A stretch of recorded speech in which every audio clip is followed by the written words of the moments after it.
YouTube, what is up? It's your boy Sarge America, back at it again with another video. The knife hand chop of inspiration is back in your life. And today, guys, I am especially fired up because Fight Island is finally upon us. UFC 251, Usman versus Masvidal. 3 huge title fights taking place in Abu Dhabi tonight.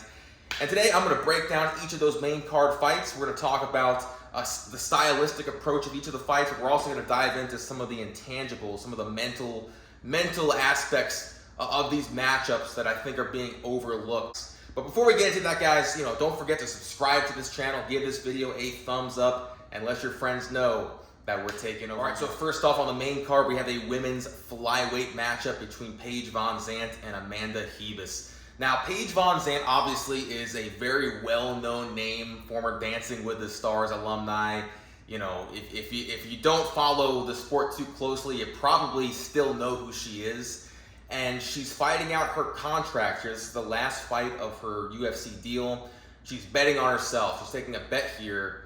She's hoping that a win against a very, very tough, rising prospect in Amanda Ribas is going to help her with the contract negotiations and hopefully get her a better deal moving forward. The problem with that, though, is that if she takes a loss here, obviously that's going to hurt her leverage in the contract negotiation process, either with the UFC or another organization.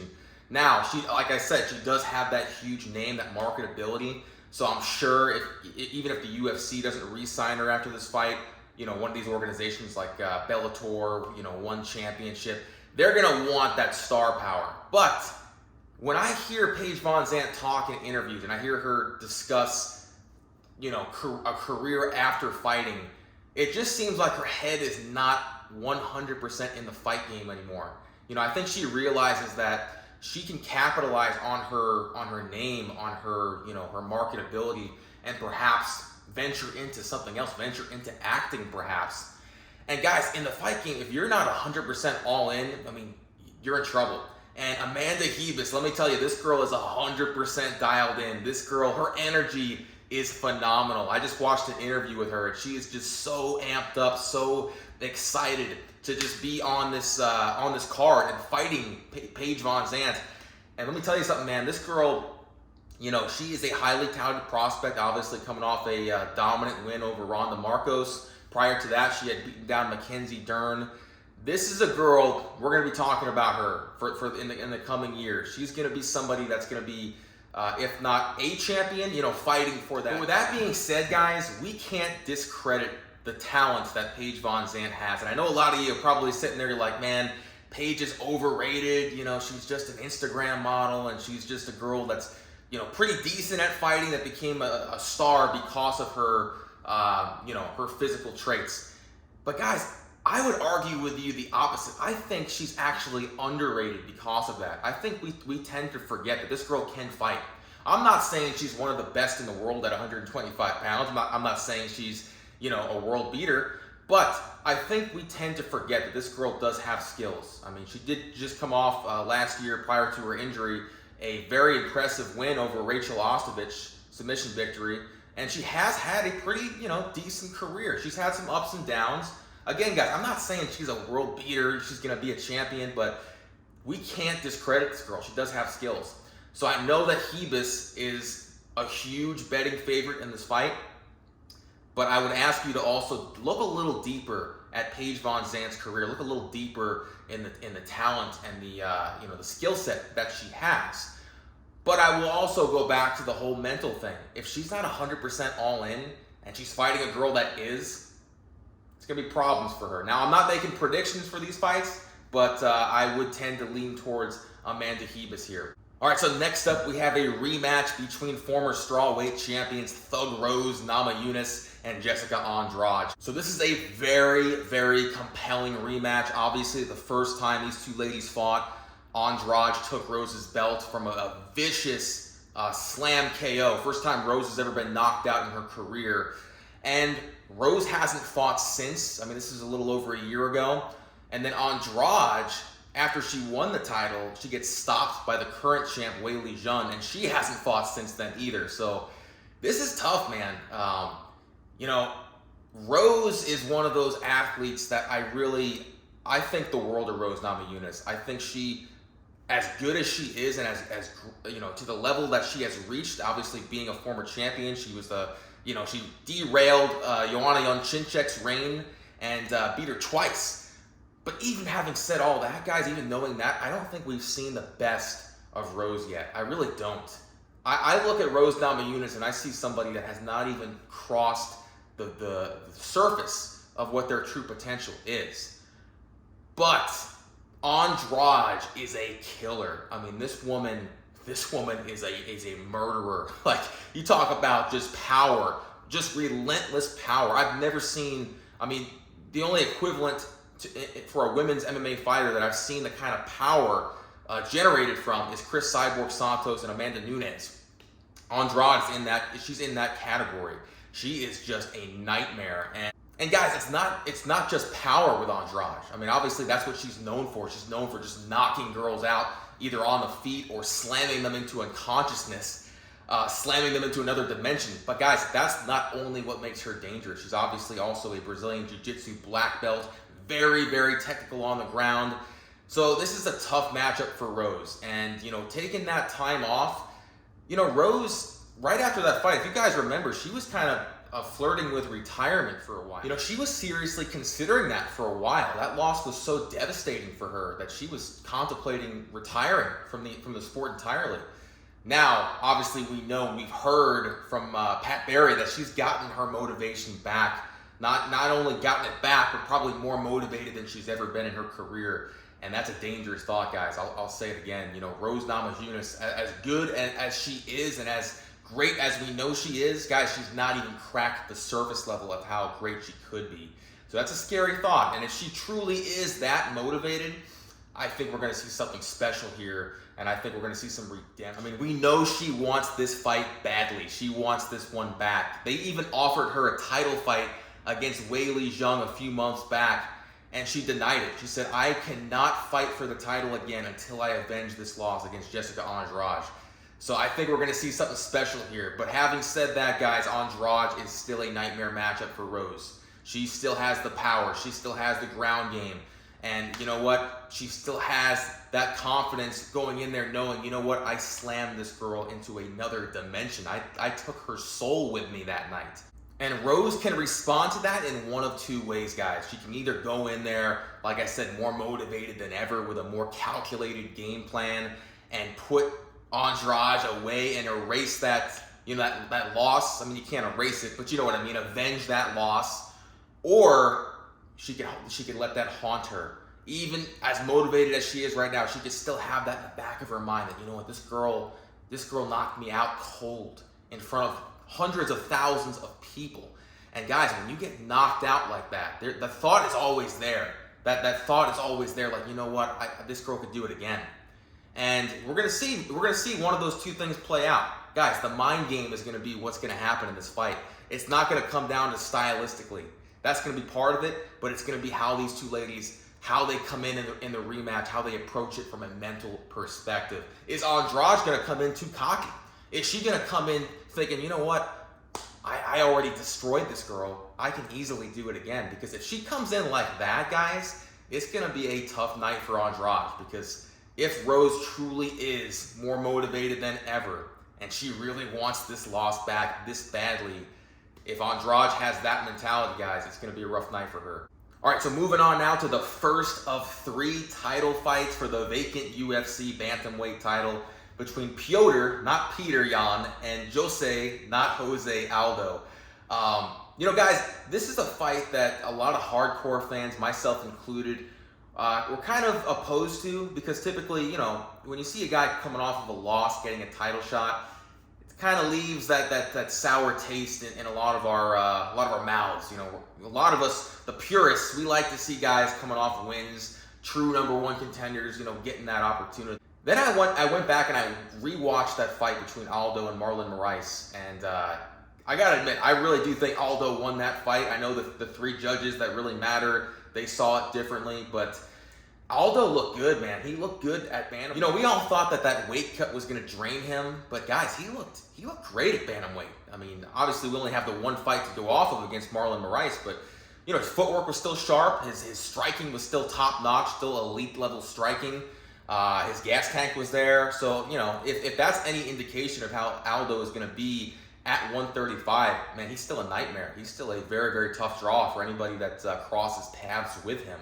Now, Petr Yan, this guy, man, this guy is a killer. You know, obviously he's fresh off that TKO finish of Uriah Faber. Since he's been in the UFC, he's just been on a tear, just taking out everybody that's been put in front of him. He also is a very, very elite level striker, very well-rounded fighter. And the interesting thing here between Yan and Aldo is these guys used to train together. They used to spar together when Aldo was the featherweight champion. And, you know, it's very well known that Aldo used to get the best of Yan in these sparring matches. But as we all know, guys, sparring does not equate, is that the word I'm looking for? Equate? Whatever the word I'm looking for. It does not carry over into the octagon, guys. Sometimes it does, more often than not, it does not. And this is when Yan was very young in his career, and he was going in there sparring against one of the best at 145 pounds. So I'd be willing to bet that this is going to be very, very different than their sparring matches. A very, very different scenario. Yan is a favorite in this fight. He's a betting favorite. I don't know if I agree so much with that because, again, guys, Jose Aldo, excuse me, you know, greatest featherweight champion of all time. And I know we tend to forget that because of the McGregor knockout and the Max Holloway losses. But take those out of the equation. This guy is still striker, one of the best strikers in the world, guys. Phenomenal, man. His leg kicks are just nasty. And his knockout power, his precision striking is still one of the best in the game. But he's going in there against a very similar style in Yan. And Yan is a younger up-and-comer, maybe a little bit more hungrier than Aldo. And I always say, you know, the wolf climbing the hill is always hungrier than the wolf on the hill. So that could be something to consider. You know, I know Aldo, he wants that second belt. He wants to be that double champ, so to speak, the two-divisional champion, and I know that motivates him. But here's a guy that was already on the top. Here's a guy that was already there, fighting a very young, hungry killer in Petr Yan. And we saw what happened the last time Aldo fought guys like that, hungry young killers, Conor McGregor, Max Holloway. Could we see history repeat itself? Speaking of history repeating itself, we'll move on to the co-main event of the evening for the UFC featherweight title between Alexander the Great Volkanovski and Max Bless Holloway. Now, obviously, these two gentlemen just came off of a fight back in December where Volkanovski upset Holloway. He kind of used a game plan where he, you know, utilized a lot of leg kicks to kind of wear down Holloway and, you know, squeak his way to a decision victory. A victory that some folks and Max Holloway obviously disagreed with. A lot of people thought Holloway won that fight, Holloway included. I thought Volkanovski won, but again, you know, when you have a title fight and it's that close, a rematch is definitely needed, especially when you're talking about a guy in Holloway who was, you know, pretty dominant champion. You know, he was just beating out everybody, beating out all contenders from Brian Ortega, Jose Aldo, you know, all the way on down. Frankie Edgar, of course, as well. So the rematch needed to happen, and this is going to be interesting because both these guys have a chip on their shoulder. You know, they both think that they won the last fight. They both think that they're the best featherweights of all time. I think it's a little premature for Volkanovski to say that. I mean, he obviously has the potential to be. Max, of course, does have a claim to that potential title, but that's neither here nor there. But, you know, both these guys have a chip on their shoulder. You know, so while I won't say that there's a lot of, like, obvious bad blood between the two. I mean, they're not coming out and talking a ton of trash against each other, but you can tell that there's some tension there. That there's definitely rivalry brewing between the two, and some mind games are being played. You know, I mean, Max Holloway said in an interview that he did all of his training for this fight through Zoom, via Zoom video teleconferencing, which is hilarious to think about, and obviously not true. I mean, how could you do your entire training camp for a mixed martial arts fight? You know, when you talk about rolling with guys and sparring with live sparring partners, you can't do that through Zoom. So that was kind of funny to hear him say that. And, obviously a little bit of mental games there being played. So I think the biggest thing that we have to consider here when we break this one down is obviously both guys do not want to leave this in the hands of the judges. But when we say that, no fighter wants to do that. There's no fighter alive that wants to leave it to the judges' hands. But I think when you come off a close title fight, when it was a controversial or kind of controversial decision, and you do that rematch, I think you're going to see both guys or one guy coming out a little bit more aggressive because they want that finish. They want to get that validation, that stamp of a knockout or a submission victory to say, you know what, I put this guy away. And that could be good for that fighter, or it could also be good for the opposing fighter because it creates openings. It creates openings for the other guy to do just that.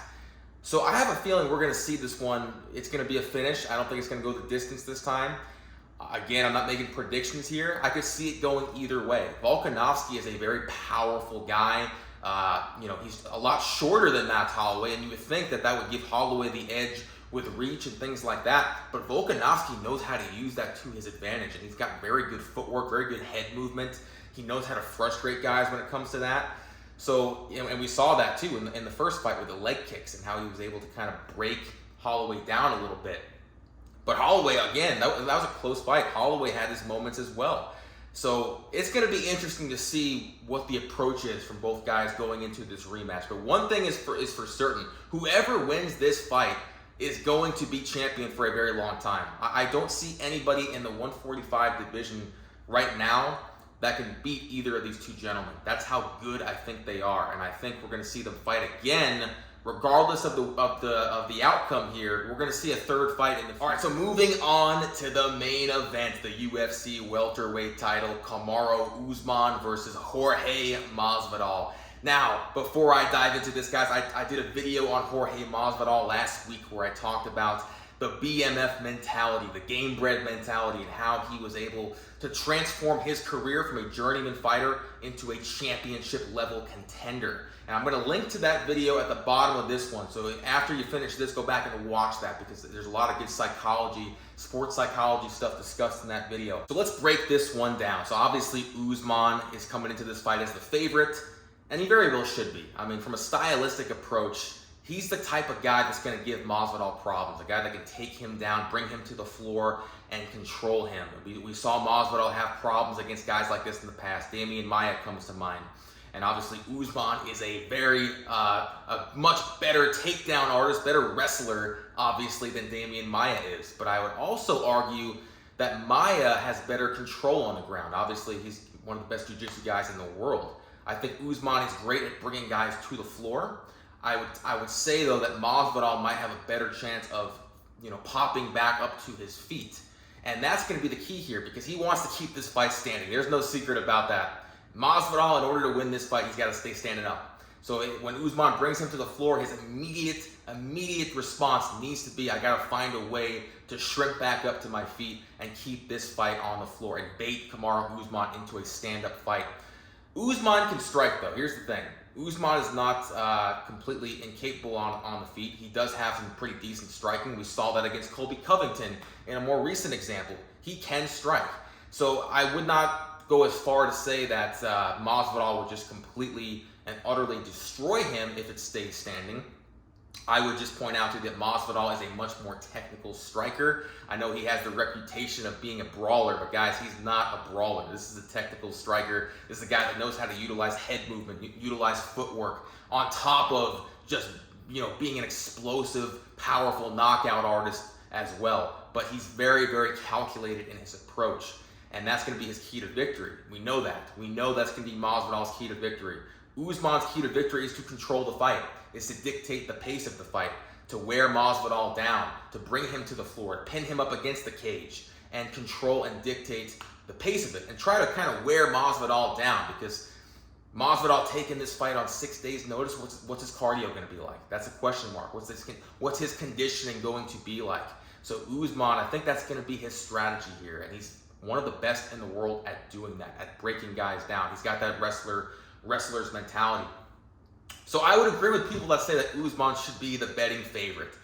However, my heart and my soul is screaming for a Masvidal upset. I'm not going to go out on a limb and say that that's what I'm predicting, because I don't do predictions. But I will tell you that I have a very, very good feeling about something spectacular happening here tonight. And I know it goes against all of what we know about MMA, all that we know about styles making fights and things like that. But guys, I think we're going to see a new welterweight champion crowned tonight. And not only that, if Jorge Masvidal wins this fight, guys, he's going to become the biggest star in all of combat sports. He's going to be the next McGregor, maybe even bigger than that. So, again, I'm not going to go out on a limb and say that's going to happen, because everything I just said points to a Kamaru Usman victory. And I don't want to discredit Kamaru Usman either. This guy is amazing. This is a guy that is not getting enough recognition. And if he wins this fight, I hope he starts to get it, because this is somebody that has potential to surpass George St. Pierre as one of the greatest welterweights of all time. Kamaru Usman has that potential and that skill set. And I want to make that very clear. But I'm rooting for Jorge Masvidal. My heart is saying that we are going to see an upset tonight. But we'll see what happens. Anyway, guys, I hope you liked this video. Again, give it a thumbs up, hit that subscribe button, and let me know your fight predictions as well in the comments section, and your thoughts on UFC Fight Island. We'll see you guys. Boom!